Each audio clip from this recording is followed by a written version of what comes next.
രാഷ്ട്രപതി ദ്രൗപദി മുർമു നാളെ കൊച്ചിയിൽ എറണാകുളം സെയിന്റ് തെരേസാസ് കോളേജിന്റെ ശതാബ്ദി ആഘോഷങ്ങളിൽ പങ്കെടുക്കാനാണ് രാഷ്ട്രപതി കൊച്ചിയിലെത്തുന്നത്. സന്ദർശനത്തിന് മുന്നോടിയായി പ്രോട്ടോകോൾ പ്രകാരമുള്ള സുരക്ഷാ ക്രമീകരണങ്ങളടക്കം എല്ലാ മുന്നൊരുക്കങ്ങളും പൂർത്തിയായി. ഉച്ചയ്ക്ക് 12-ന് പ്ലാറ്റിനം ജൂബിലി ഓഡിറ്റോറിയത്തിൽ നടക്കുന്ന ശതാബ്ദി ആഘോഷങ്ങളിൽ രാഷ്ട്രപതി ദ്രൗപദി മുർമു മുഖ്യാതിഥിയാകും. രാവിലെ 11:30 കൊച്ചി നാവിക വിമാനത്താവളത്തിൽ രാഷ്ട്രപതി എത്തും.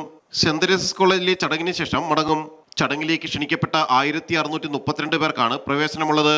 839 വിദ്യാർത്ഥികളും 220 NSS NCC വോളണ്ടിയർമാരും 225 അധ്യാപകരും 200-ലധികം VVIPകളും ഉൾപ്പെടെയാണ് 1632 പേർ.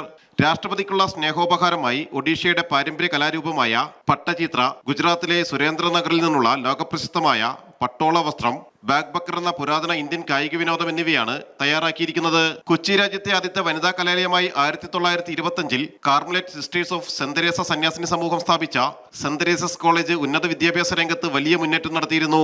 41 വിദ്യാർത്ഥികളുമായി ആരംഭിച്ച കോളേജ് 25 ഡിപ്പാർട്ട്മെന്റുകളിലായി ഇപ്പോൾ 4263 വിദ്യാർത്ഥിനികളാണ് പഠിക്കുന്നത്. ജനം, കൊച്ചി.